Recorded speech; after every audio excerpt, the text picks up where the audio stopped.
Assalamualaikum warahmatullahi wabarakatuh. Berjumpa lagi dengan Bapak sebagai guru SKI di kelas 8 ini. Mudah-mudahan semuanya sehat selalu walau kita ini masih dalam tahap yang namanya pandemi COVID-19 yang sudah berlangsung hampir kurang lebih 2 tahun ini. Mudah-mudahan kita semua disehatkan.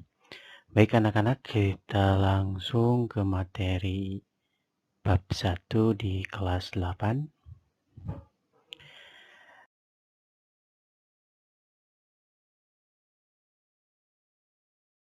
Yaitu tentang yang namanya Daulah Abbasiyah atau dinasti Abbasiyah.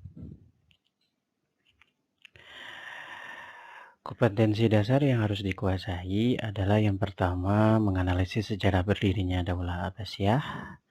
Kemudian indikator atau capaian yang harus dituju adalah anak-anak atau siswa dapat menjelaskan sejarah berdirinya Daulah Abbasiyah. Kemudian tujuan pembelajaran yang kita akan laksanakan, yang kita akan tuju adalah setelah kita nantinya berdiskusi, menggali informasi, peserta didik atau siswa dapat menjelaskan sejarah berdirinya Daulah Abbasiyah. Oke anak-anak, kita langsung saja. Yang pertama ke sejarah Daulah berdirinya Daulah Abbasiyah, kita ke peta konsep terlebih dahulu. Secara garis besar, sejarah berdirinya Daulah Abbasiyah ini terbagi ke dalam dua bagian. Yang pertama ada istilahnya faktor penyebab runtuhnya dinasti Umayyah. Yang kedua, faktor pendukung berdirinya dinasti Abbasiyah.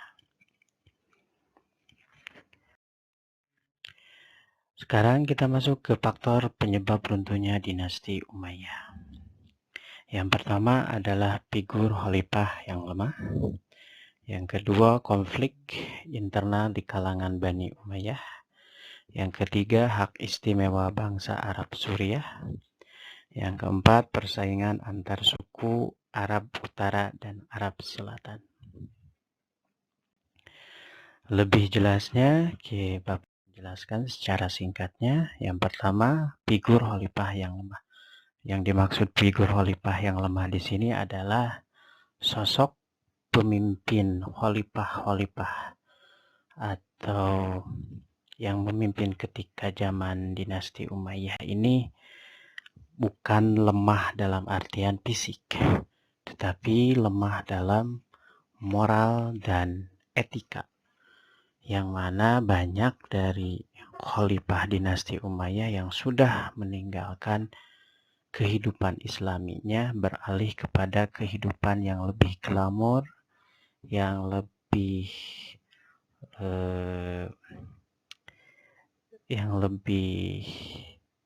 menitik beratkan kepada hubbud dunia atau kecintaan kepada dunia, yang menyebabkan rakyat atau kaum muslimin itu tidak diperhatikan.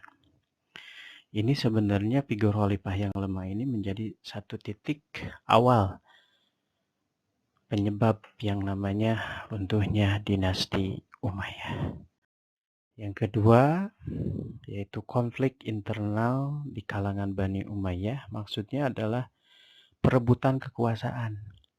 Kenapa terjadi perebutan kekuasaan? Karena sistem suksesi khalifahnya itu tidak jelas. Karena Bani Umayyah menganut sistem kan pemerintahannya yaitu monarki atau sistem turun-temurun, yang menyebabkan ketika ada terjadinya satu khalifah itu mempunyai beberapa anak, terutama anak laki-laki, itu terjadi yang namanya dua atau istilahnya ada dua putra mahkota, yang mana satu sama yang lainnya itu saling ingin menjadi yang namanya suksesi dari ayahnya. Ketika ayahnya sudah memilih si A untuk menjadi suksesi kekhalifahannya, bisa jadi si B tidak menerima dan akhirnya terjadilah konflik atau persaingan di antara keluarga dinasti Umayyah, yang mana ini menyebabkan ketidaksehatan pemerintah dinasti Umayyah. Selanjutnya yaitu hak istimewa bangsa Arab Suriah. Apa yang dimaksud dengan hak istimewa bangsa Arab Suriah? Yang pertama adalah kita lihat dulu dari sejarah yang namanya berdirinya dinasti Umayyah. Didirikan oleh Muawiyah bin Abi Sufyan. Yang mana Muawiyah bin Abi Sufyan ini adalah seorang yang diangkat oleh ketika khalifahnya yaitu Utsman bin Affan diangkat menjadi gubernur Suriah. Yang mana Muawiyah ini lama menetap sekali di Suriah, sehingga menyebabkan seakan-akan orang Arab Suriah ini seperti menjadi keluarga Muawiyah itu sendiri. Dan ketika Muawiyah berkuasa, pusat pemerintahan yang awalnya di Madinah dialihkan ke yang namanya Damaskus atau Suriah ini. Sehingga orang-orang Suriah oleh pemerintah Umayyah itu diistimewakan dalam hal apanya? Yaitu dalam seperti yang namanya pembagian yang namanya harta rampasan perang. Orang Arab Suriah lebih banyak dapatnya ketimbang yang namanya orang Arab yang lainnya. Dalam hal kebijakan-kebijakan strategis dari pemimpin-pemimpin dari yang namanya atau khalifah-khalifah dari Umayyah pun lebih cenderung kepada yang namanya menguntungkan orang-orang Arab Suriah. Sehingga menimbulkanlah persaingan antar suku Arab Utara dan Arab Selatan. Ya, seperti itu. Lanjut lagi, yaitu faktor pendukung berdirinya dinasti Abbasiyah. Yang pertama, perpecahan internal keluarga dinasti Umayyah dan kekisruhan politik dalam negeri tadi sebenarnya sudah dibahas di faktor penyebab keruntuhan dinasti Umayyah, dan sebenarnya ini menjadi faktor pendukung juga bagi dinasti Abbasiyah untuk berdiri. Yang kedua adalah munculnya gerakan perlawanan terhadap dinasti Umayyah. Gerakan perlawanan ini sebenarnya muncul ketika sesaat sesudah yang namanya berdirinya dinasti Umayyah. Yang pertama, gerakan pemberontakan atau perlawanan ini dipimpin oleh kaum Alawiyin disebutnya, atau sekarang lebih dikenal dengan Syiah, yang dipimpin oleh cucu Rasul itu sendiri yaitu Husain bin Ali. Yang kemudian terjadilah yang namanya peristiwa Karbala. Itu adalah percikan api yang membuat apinya semakin besar, dan puncaknya adalah nanti kekecewaan ulama terhadap Khalifah Marwan bin Muhammad, atau Khalifah Marwan bin Muhammad ini adalah khalifah terakhir di dinasti Umayyah di Damaskus.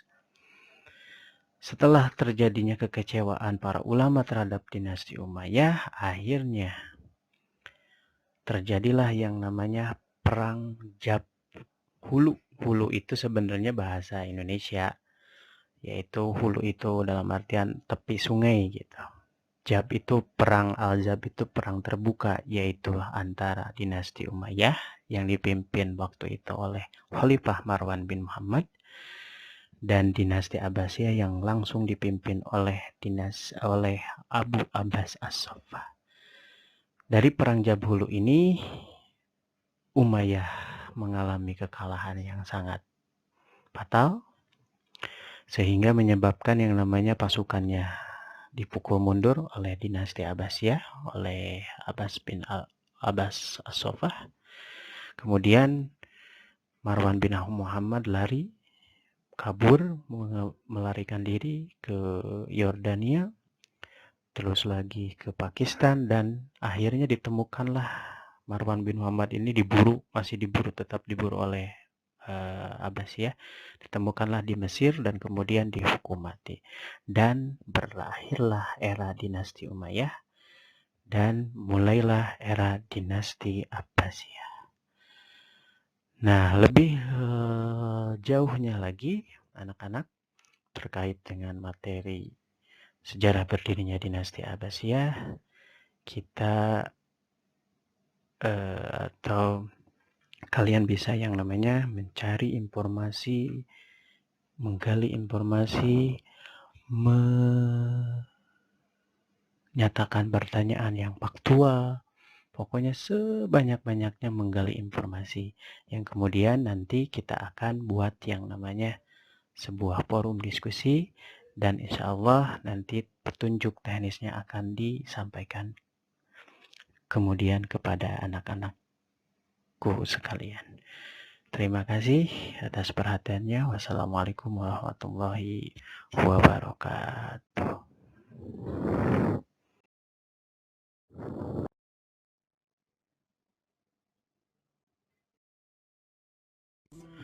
Wa ala alihi wa mawala amabad. Bertemu lagi dengan Bapak sebagai guru sejarah kebudayaan Islam di kelas 8. Nah, sekarang kita akan mulai materi, masih membahas tentang materi sejarah dinasti Abbasiyah, tapi submaterinya tentang silsilah dinasti Abbasiyah dan para khalifah besar dinasti Abbasiyah. Oke anak-anak, semoga kita berada dalam kesehatan, tetap jaga kesehatan.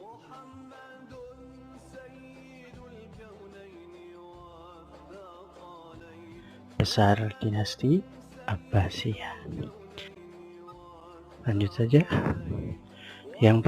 Poin yang pertama adalah silsilah dinasti Abbasiyah.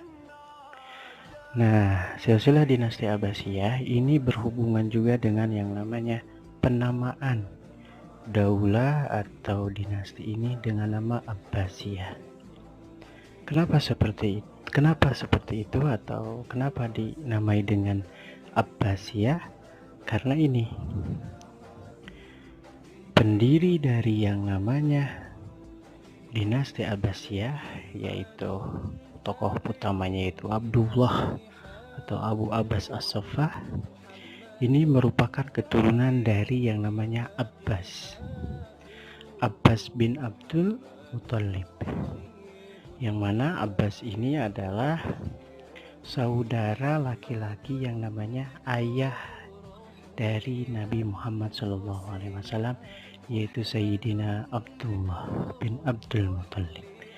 Jadi tak heran bila mana yang namanya dalam proses berdirinya dinasti Abbasiyah di pertemuan kemarin, Abbasiyah ini mempropaganda bahwa mereka ini adalah yang paling berhak untuk kekuasaannya karena berasal dari garis keturunan yang namanya Nabi Muhammad SAW, dalam artian sedarah dengan Nabi Muhammad SAW.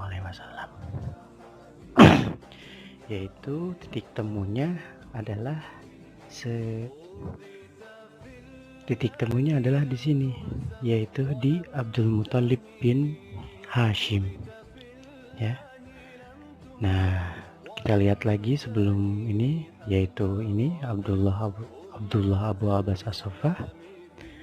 Abu As-Saffah ini adalah putra dari Muhammad ini putra dari Ali putra dari Abdullah, lalu Abdullah putra dari Abbas, yang mana dinamakanlah yang namanya Abbasiyah. Sudah tidak heran kalau yang namanya di negara di Jazirah Arab itu sering mereka menamai sesuatu itu dengan yang namanya kakeknya, buyutnya, atau keturunan dari atasnya gitu ya, tidak menamakan ininya gitu ya, namanya diri sendiri gitu. Nah, ini dari sekilas tentang yang namanya silsilah daulah Abbasiyah.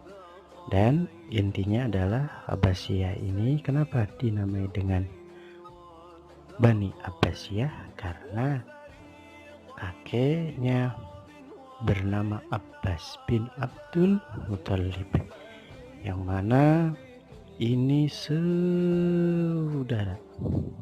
ya. Ada Sayyidina Abdullah, ada Abu Lahab, Abu Thalib, Abu Jahal, Ja'far, Hamzah ya. Ini merupakan paman-paman Nabi semuanya. Abbas bin Abdul Muthalib ini paman Nabi Muhammad SAW. Masih keturunan. Ya. Setelah kita memahami, setelah kita barusan menganalisis yang namanya silsilah dari Abbasiyah itu, nah kita lanjut ke selanjutnya, yaitu para khalifah Bani Abbasiyah. Para khalifah Bani Abbasiyah ini terdiri dari 37 khalifah yang berlangsung selama kurang lebih 508 tahun kurang lebih, atau sekitar 5 abad lamanya.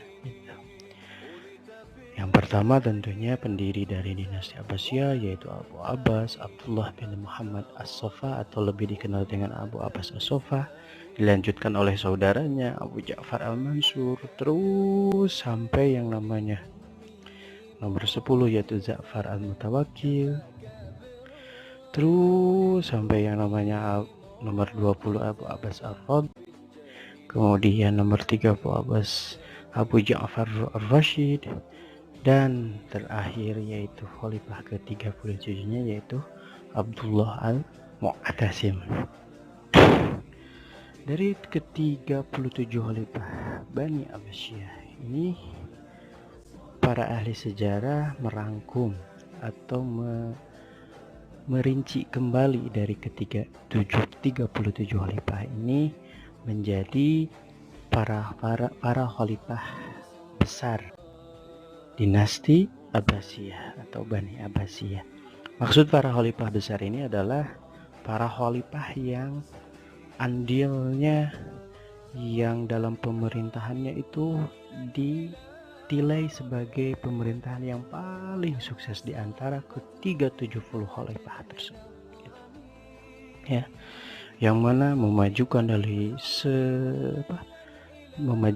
bidang yang namanya bidang ilmu pengetahuan, ekonomi, terus lagi kebudayaan dan lain-lain ya. Dan para ahli sejarah merincinya dengan ada beberapa para khalifah besar dari dinasti Abbasiyah. Yang pertama adalah Abu Abbas As-Sofa. Abu As-Sofa kenapa dijadikan sebagai yang namanya salah satu para khalifah besar dalam dinasti Abbasiyah? Ya karena tanpa Abu Abbas Sofa, Bani Abbasiyah tidak akan pernah berdiri gitu. Jadi andilnya sangat besar sekali. Walaupun dari segi yang namanya kemajuan ilmu pengetahuan, perluasan wilayah, Abu Abbas Sofa ini kurang menitik beratkan kepada hal itu waktu di awal-awal pemerintahannya, karena harus menghadapi yang namanya situasi politik yang harus segera distabilkan waktu itu. Yang kedua, Abu Ja'far Al-Mansur, saudara dari Abu Abbas As-Sofa. Abu Ja'far Al-Mansur ini merupakan cikal yang namanya puncak kejayaan umat Islam, walaupun memang bukan di Abu Ja'far Al-Mansur yang namanya puncak kejayaan umat Islam ini, tapi step pertama gitu ya. Step pertama katakanlah Abu Abbas As-Sofa, lalu Abu Ja'far step kedua gitu ya. Dan nanti puncaknya adalah Harun Ar-Rasyid. Abu Ja'far Al-Mansur ini adalah khalifah yang sangat tegas, cerdas, berani, dan sangat cinta terhadap ilmu pengetahuan. Makanya gak heran pada ketika yang namanya Abu Ja'far Al-Mansur berkuasa ini, ilmu pengetahuan mendapat tempat yang sangat besar sekali di pemerintahan dinasti Abbasiyah. Salah satunya dengan cara yang namanya menerjemahkan buku-buku yang berasal dari Yunani diterjemahkan ke dalam bahasa Arab, ataupun buku-buku yang lainnya yang berbahasa Latin, terjemahkanlah ke dalam bahasa Arab. Karya fenomenal Abu Ja'far al-Mansur adalah pembangunan kota Baghdad, ya. Jadi kota Baghdad ini dijadikan oleh Abu Ja'far al-Mansur sebagai pusat peradaban Islam waktu itu. Dibangun oleh Abu Ja'far al-Mansur selama kurang lebih 3 tahun, melibatkan 100.000 pegawai, membuat taman-taman, membuat yang namanya istana. Kemudian bukan hanya dari sisi bangunannya saja, tetapi Baghdad dijadikan sebagai pusat kegiatan umat Islam waktu itu, peradaban, terutama nantinya sebagai pusat pusat ilmu pengetahuan. Nah, khalifah yang ketiga yang mana yang namanya adalah Harun ar-Rasyid. Harun ar-Rasyid ini menjadi khalifah paling sukses di antara para khalifah besar di dinasti Abbasiyah yang jumlahnya ini ada 5 ini. Kenapa Bapak mengatakan seperti itu? Karena memang beberapa literatur sejarah memang membuktikan bahwa Harun ar-Rasyid lah khalifah yang paling sukses di antara para khalifah Bani Abbasiyah. Salah satu karya fenomenalnya adalah dalam bidang ilmu pengetahuan adalah membuat yang namanya sebuah akademi ilmu pengetahuan pertama di dunia yang bernama Baitul Hikmah atau Darul Hikmah. Di situ yang namanya tempat para ulama berdiskusi, para ilmuwan berdiskusi, penterjemahan, pusat yang namanya kegiatan ilmu pengetahuan dipusatkan di Darul Hikmah tersebut, gitu. Ya, dan beliau sangat cinta sekali terhadap yang namanya ilmu pengetahuan, sehingga ketika zaman Harun ar-Rasyid ini banyak lahir yang namanya ilmuwan besar yang kemudian khazanah keilmuannya masih bisa terasa di masyarakat saat ini sekarang oleh kita bisa manfaatkan, gitu ya. Untuk lebih jauhnya ilmu pengetahuan pada zaman Harun ar-Rasyid ini nanti kita akan bahasnya di bab yang kedua, yaitu tentang ilmu pengetahuan pada zaman dinasti Abbasiyah. Setelah Harun ar-Rasyid wafat, digantikan dengan yang namanya Al-Amin dulu. Nah, baru setelah Al-Amin digantikan oleh saudaranya yaitu Abdullah al-Ma'mun. Nah, Abdullah al-Ma'mun ini melanjutkan estafet kepemimpinan Harun ar-Rasyid dan semakin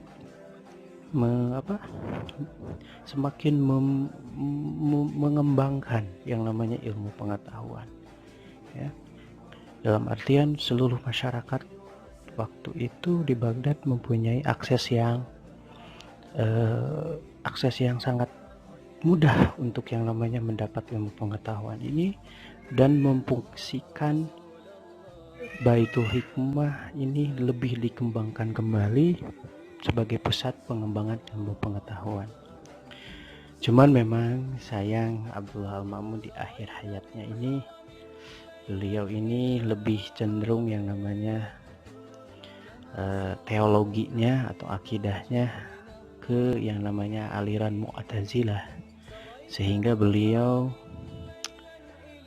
memutuskan yang namanya salah satu kebijakan yang kontroversial pada waktu beliau menjabat sebagai khalifah, yaitu yang namanya memutuskan mazhab negara atau mazhab kerajaan dinasti Abbasiyah ini adalah dengan mazhab Mu'tazilah sebagai paham resmi negara. Terakhir adalah Abu Ishaq al-Mu'tasim.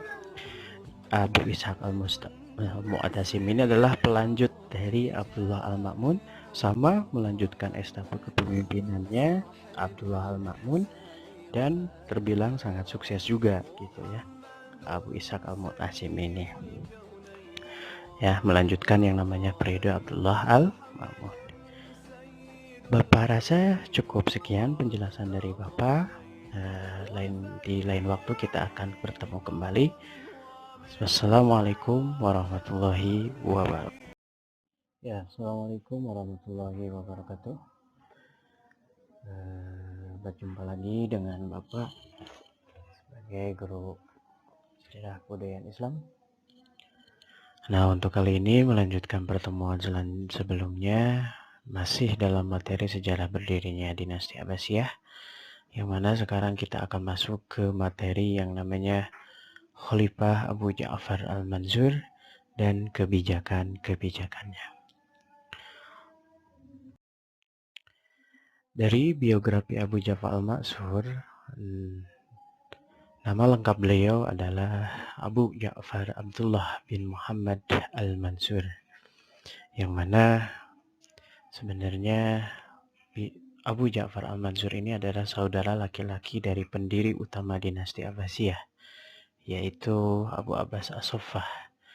Ketika Abu Abbas as-Saffah meninggal, nah seketika itu juga yang namanya Abu Ja'far al-Mansur didapuk menjadi pelanjut dari Abu Abbas as-Saffah. Tempat dan tahun lahir,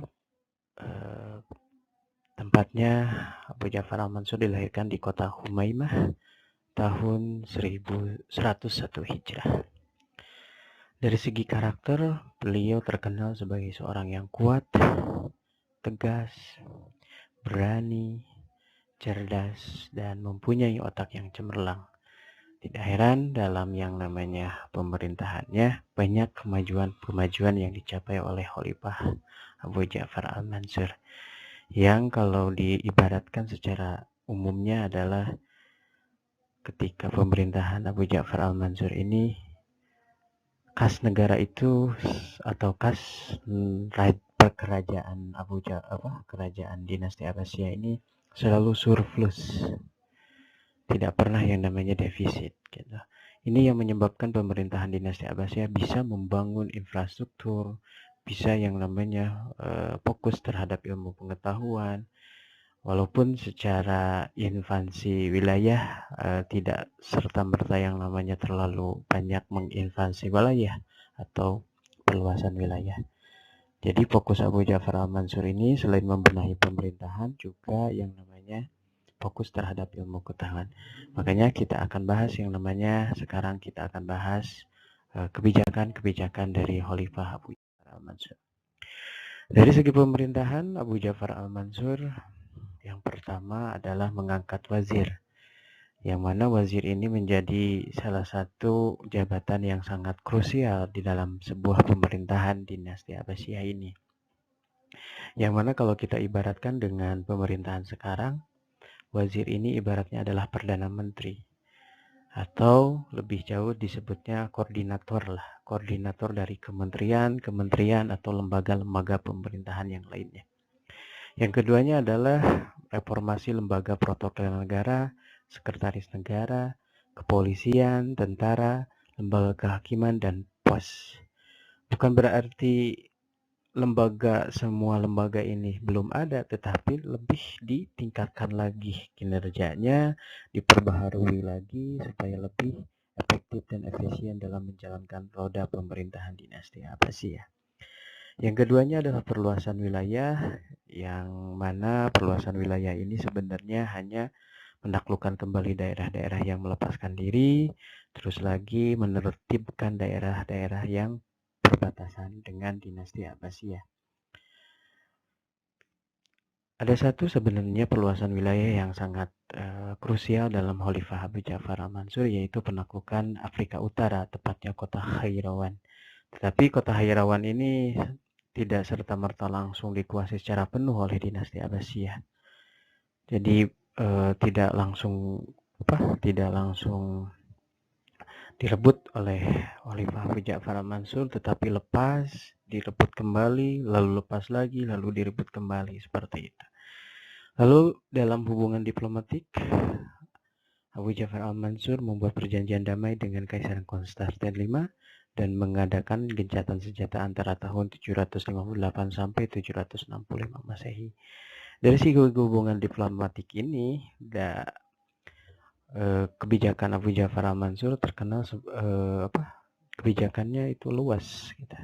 Sehingga menyebabkan yang namanya kerajaan Bizantium setiap tahunnya mereka harus menyetorkan upeti atau pajak kepada dinasti Abbasiyah. Bukannya dinasti Abbasiyah menyetorkan upeti kepada kerajaan Bizantium.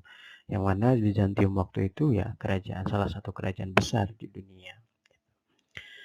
Ini yang menyebabkan yang namanya pemerintahan atau kebijakan dalam hubungan diplomatik Abu Ja'far al-Mansur itu sangat berhasil sekali. Dilanjutkan dalam pengembangan ilmu pengetahuan. Nah, pada masa Khalifah Abu Ja'far al-Mansur inilah menunjukkan minat dan perhatian yang sangat besar terhadap pengembangan ilmu pengetahuan. Dimulailah yang namanya penyalinan literatur Irak dan Irak, Greek serta Syriani dilakukan secara besar-besaran ke dalam bahasa Arab tentunya ya. Jadi banyak buku-buku bahasa asing itu secara besar-besaran diterjemahkan ke dalam bahasa Arab sebagai jembatan dinasti Abbasiyah untuk mengembangkan ilmu pengetahuan. Dari segi arsitektur, nah ini karya monumental dari Khalifah Abu Ja'far al-Mansur, yaitu membangun kota Baghdad sebagai pusat pemerintahan dan pengembangan ilmu pengetahuan. Yang mana pembangunan kota Baghdad ini dibangun selama kurang lebih 4 tahun dan hampir melibatkan yang namanya 100.000 pekerja lebih. Dan kemudianlah kota Baghdad sebagai pusat peradaban dan kemajuan Islam pada waktu itu. Ya, anak-anak, sekilas yang namanya materi tentang biografi Khalifah Abu Ja'far al-Mansur dan kebijakan-kebijakan dari Abu Ja'far al-Mansur. Sekian dari Bapak. Terima kasih. Wassalamualaikum warahmatullahi wabarakatuh.